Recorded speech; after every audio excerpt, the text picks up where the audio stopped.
Assalamualaikum warahmatullahi wabarakatuh. Salam sejahtera buat saudaraku semua dari Sabang sampai Merauke. Pada kesempatan live kali ini kami akan melanjutkan tentang mengkaji mubahalah yang menyangkut mimpi bertemu Rasulullah Shallallahu Alaihi Wasallam yang tempo hari dilakukan oleh Gus Muhammad Maulana Ishaq Kudus dari Sunan Muria dan disaksikan oleh Gus Fuad Pleret beserta KRT Fakih Wirahadiningrat di kediaman Gus Fuad Pleret.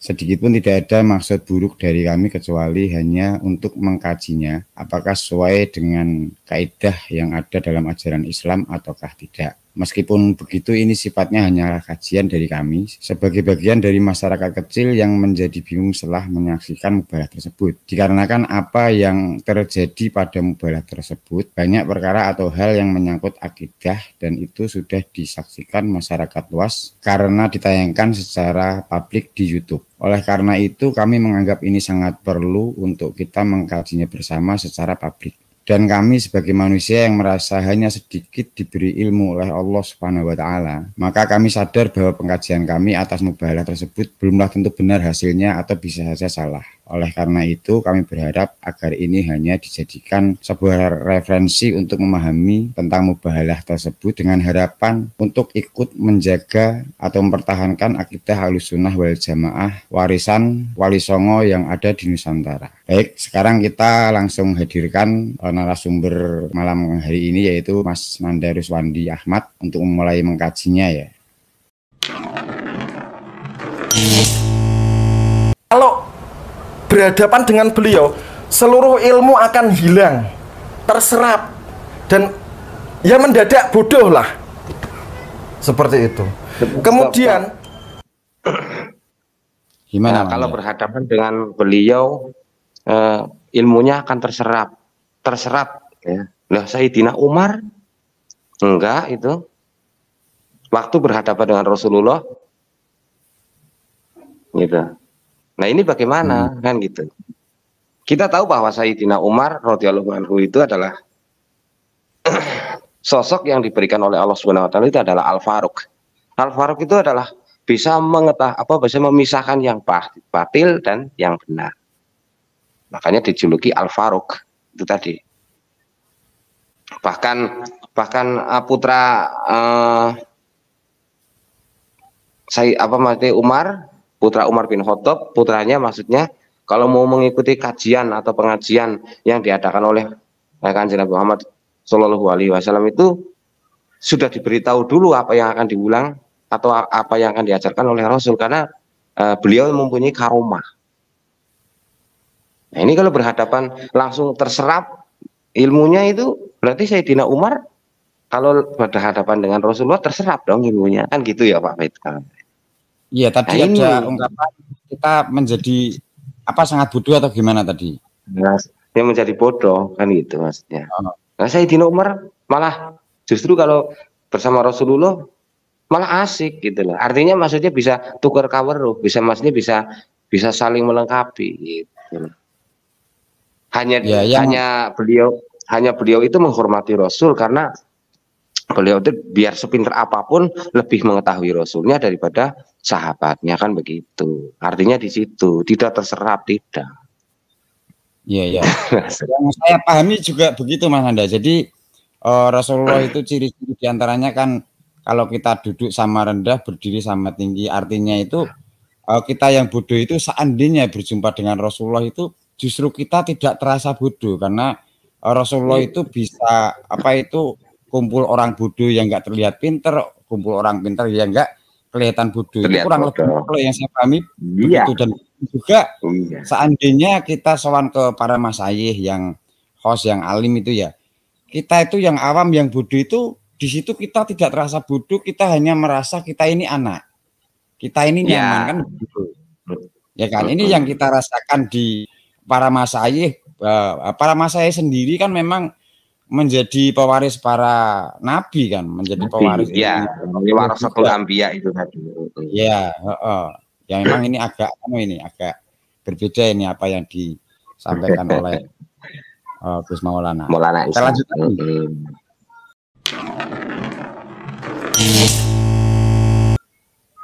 Ya, silakan.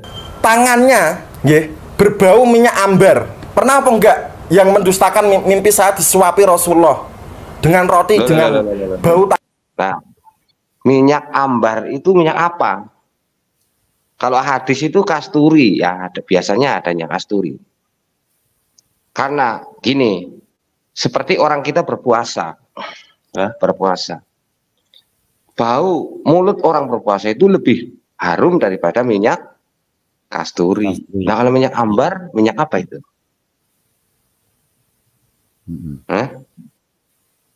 Coba Pak Bedowi, mungkin ada teman-teman yang tahu minyak ambar atau minyak wangi yang dipakai Mbak Ambar kali, gitu bisa ya. Itu hadisnya kan menerangkan bahwa barang siapa yang berpuasa, gitu, bau minyak apa maksudnya bau mulut orang berpuasa itu lebih harum daripada minyak kasturi. Nah, kalau minyak ambar, nah terus gimana itu? Disuapi apa itu namanya? Disuapi roti katanya tadi. Alhamdulillah, ya. Gus. Itu. Bagaimana Mas Nanda tentang masalah Rasulullah tidak bisa diserupai oleh siapapun termasuk setan atau iblis? Gimana tanggapan Mas Nanda? Itu dulu. Ya kalau menurut Al-Quran diterangkan seperti itu. Apa yang diterangkan oleh Pak Arnold itu tadi.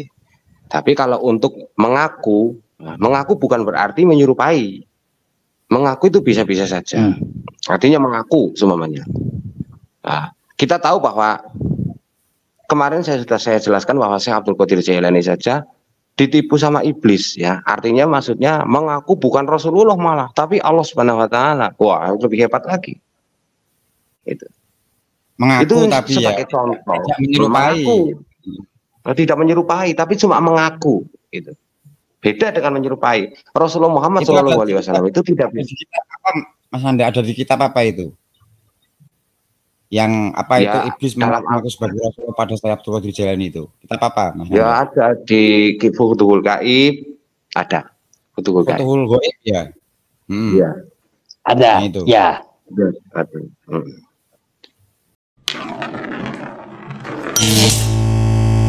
Maksud saya gini, ini kan deadline-nya 10 hari, ya, dalam jangka waktu 10 hari.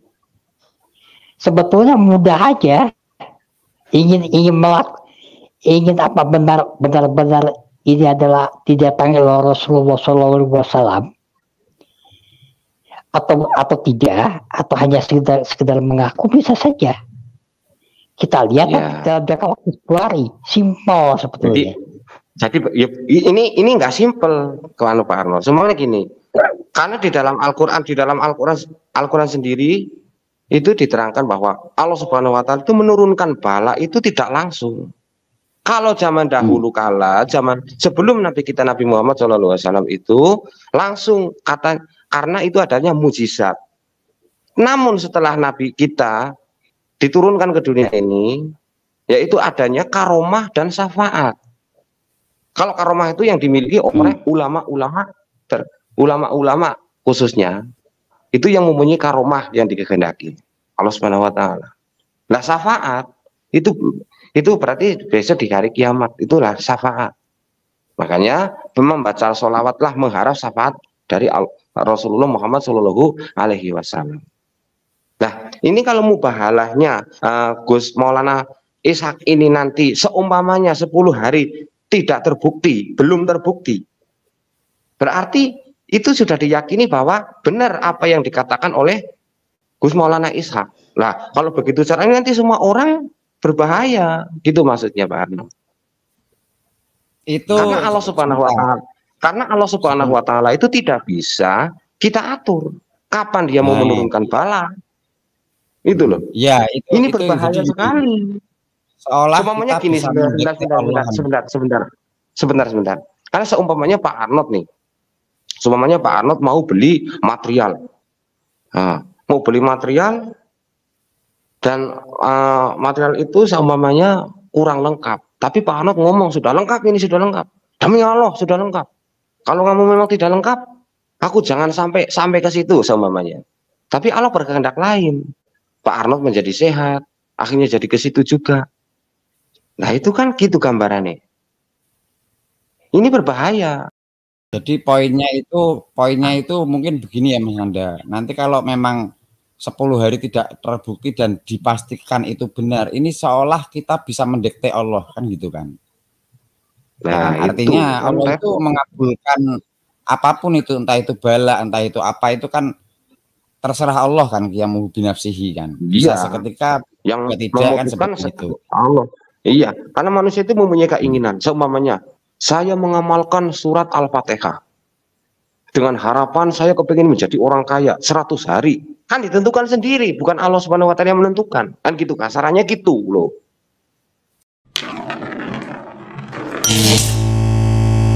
Ini mungkin akan saya komentari sedikit ya. Betul kalau berjumpa Rasulullah tidak boleh bertentangan dengan kaidah-kaidah yang ada ya. Tetapi kalau bertentangan berarti dipastikan bahwa itu bukan Rasulullah, saya setuju.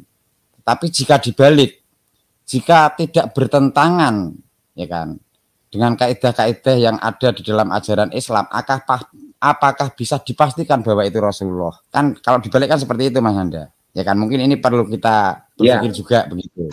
Ya, betul sekali. Kita lanjut. Jangan lagi setelah ini mengaku dzurriyyat Rasulullah. Karena Rasulullah mengatakan man ghasyana falaisa minna. Barang siapa yang menipu kami bukan termasuk golongan kami, jamaah kaum muslimin. Jangan kau gunakan nama Rasulullah untuk menginjak umatnya, untuk menghina umatnya, untuk memeras darah dan keringat umatnya. Rasulullah marah. Paham? Kalian itu bukan keturunan. Kalau kalian memang keturunan, datang ke sini untuk tes DNA 7 kali 24 jam. Kami kayaknya nggak mungkin kalau marah. Cuma ya memberi nasihat. Nah itu yang benar gitu ya. Kalau marah itu kayaknya enggak lah. Rasulullah itu nggak pernah marah, tapi memberikan nasihat yang baik. Apa pernah ada hadisnya yang marah? Gitu ya Mas Anda. Ya, cuma memberikan nasihat yang baik. Yang marah biasanya sahabat-sahabatnya. Kalau nabinya saja nggak marah.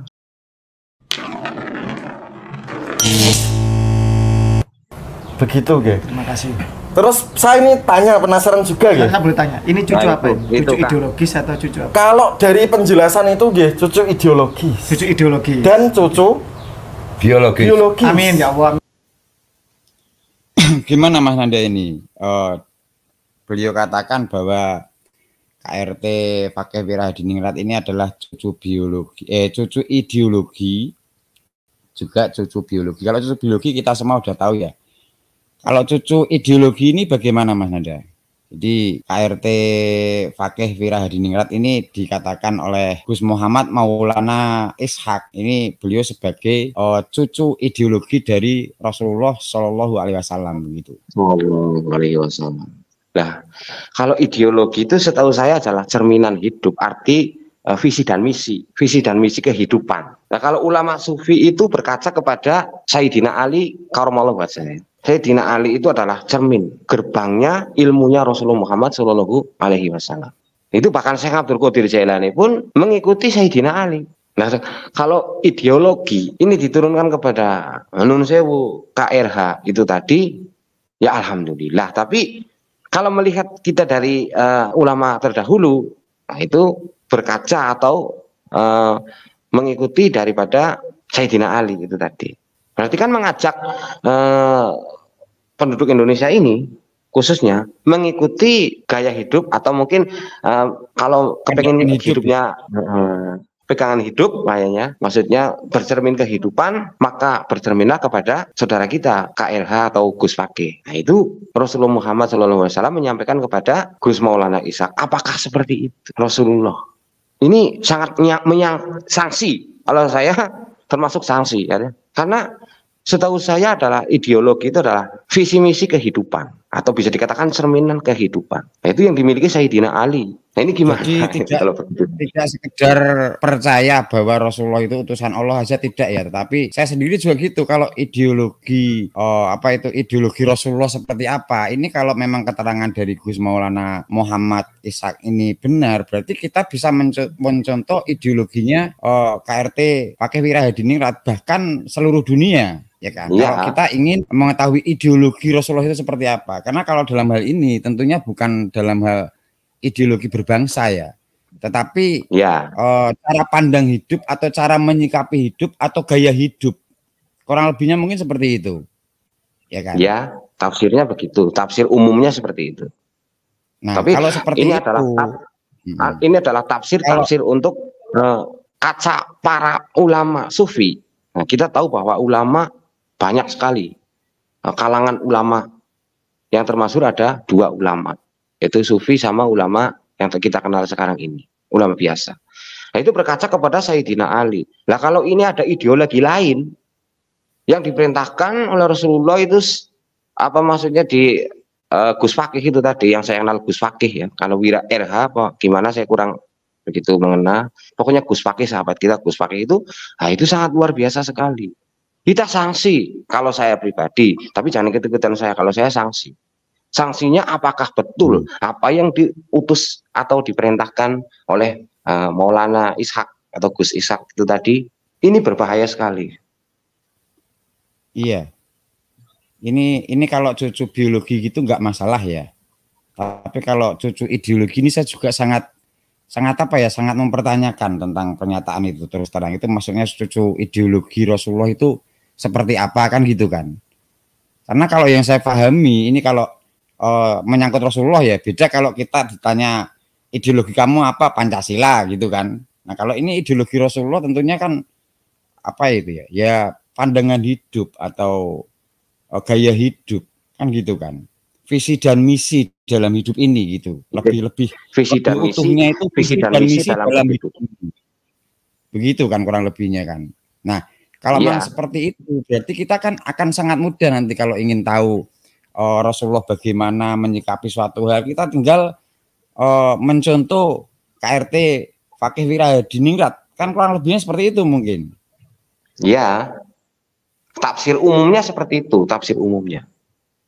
Tapi kalau ini tafsirnya harus sesuai dengan ulama dong, karena ini yang dibawa Rasulullah masalahnya. Masa kita harus mentafsiri? Ya, mungkin kita salah memahami apa yang dimaksud cucu ideologi ini, mungkin juga bisa Mas Anda. Kita salah memahaminya, ya kan? Entah ini maksudnya gimana. Cuman kalau saya pribadi, ini kalau dikatakan cucu ideologi Rasulullah ini kurang lebihnya berarti visi dan misi dalam menjalani hidup di dunia ini itu adalah mewarisi daripada Rasulullah Shallallahu Alaihi Wasallam. Kalau saya memperkirakannya memahaminya seperti itu kayaknya. Itu. Iya, itu tafsir umumnya saya sudah bilang berulang kali, itu tafsir umumnya seperti sampean itu tadi. Tapi tafsir khususnya kita harus mengacu kepada ulama, yaitu cerminan ulama sufi saja Sayyidina Ali, karena Sayyidina Ali itu adalah gerbang ilmunya Rasulullah. Ya saya kira ini juga perlu penjelasan mungkin ya. Jadi cucu ideologi yang dimaksud itu seperti apa. Jadi kita nggak bingungan gitu kan. Ya nggak bingung itu. Kami itu kalau cucu ideologi Rasulullah berarti ini mungkin bisa saja saya salah ya. Bisa saja menjadi pengganti Sayyidina Ali zaman sekarang di dunia ini. Artinya cara hidup, cara pandang, cara menyikapi hidup. Ini kalau saya memahaminya seperti itu. Ya mungkin bisa saja saya salah. Itu. Ya. Oke. Sudah poinnya di situ sudah ketemu.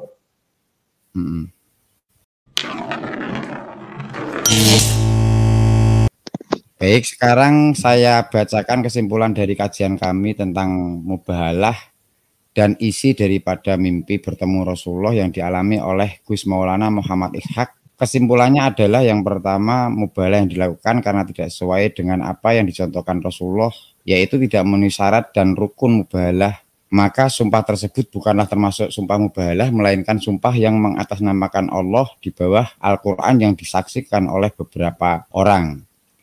Yang kedua, bahwa kami percaya Gus Maulana Muhammad Ishaq beliau tidak berbohong atau menipu atau mengarang cerita tersebut. Tetapi kami meyakini apa yang ada di dalam mimpi beliau tersebut berbeda dengan apa yang beliau yakini.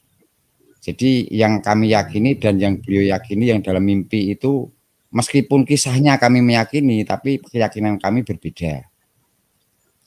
Yaitu yang pertama, bahwa surga yang beliau yakini di dalam mimpi tersebut, menurut kami itu bukanlah surga, dikarenakan berdasarkan banyak dalil baik dari Al-Quran ataupun hadis, bahwa tentang keadaan surga tidak akan bisa dibayangkan sedikit pun. Semua yang menyangkut surga, baik yang ada di dalam Al-Quran ataupun hadis, itu semua adalah hanya gambaran dari surga dan bukan kenyataan yang sungguhnya tentang keadaan surga. Bahkan di dalam Al-Quran diterangkan bahwa bau surga saja sudah mulai tercium dalam kurun waktu 40 tahun perjalanan menuju surga bagi orang-orang yang bertakwa. Berbeda dengan apa yang beliau Gus Maulana Muhammad Ishak sampaikan. Beliau menyampaikan bahwa diantaranya di dalam surga beliau mendapati atau melihat tembok surga ada yang terbuat dari emas dan ada yang terbuat dari berlian. Begitu juga disebutkan bahwa di dalam tanah di dalam surga itu dari minyak misik gitu ya. Yang kedua, sosok yang beliau jumpai yang diyakini sebagai Rasulullah Shallallahu Alaihi Wasallam itu kami juga tidak bisa meyakini sebagai Rasulullah Shallallahu Alaihi Wasallam, dikarenakan ada beberapa atau mungkin banyak keganjilan, yaitu diantaranya seperti yang beliau jelaskan di menit 14:48, yaitu banyak orang yang mengalami mimpi bertemu Rasulullah Shallallahu Alaihi Wasallam tetapi tidak diizinkan Rasulullah untuk keluar ke masyarakat. Beliau adalah salah satu yang diizinkan Rasulullah Shallallahu Alaihi Wasallam karena banyak YouTuber yang merosting video beliau kemarin, seolah Rasulullah juga ikut tidak terima dikarenakan roastingan dari para YouTuber atas pesan yang disampaikan oleh Maulana Muhammad Ishak tersebut. Itu sangat berlawanan dari sosok Rasulullah yang kami bayangkan selama ini, bahwa Rasulullah adalah seorang makhluk ciptaan Allah yang paling sempurna dan paling mulia, yang mempunyai banyak kemuliaan, penuh cinta kasih, arif, bijaksana, serta sangat sabar dan lemah lembut.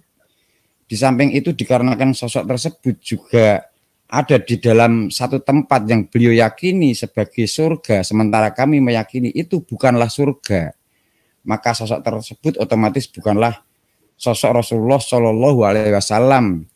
Di samping beberapa keganjilan yang sebelumnya kita kaji di dalam forum ini.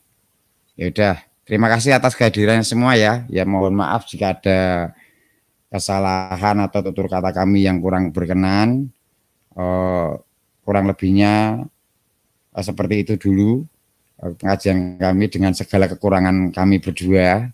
Tidak ada tujuan lain selain hanya sekedar mengkaji ya tentang masalah yang baru saja terjadi yang menyangkut akidah.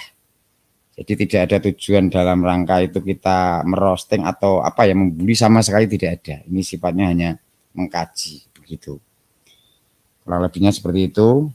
Wabillahi taufik wal hidayah. Wassalamualaikum warahmatullahi wabarakatuh. Salam sejahtera buat saudaraku semua.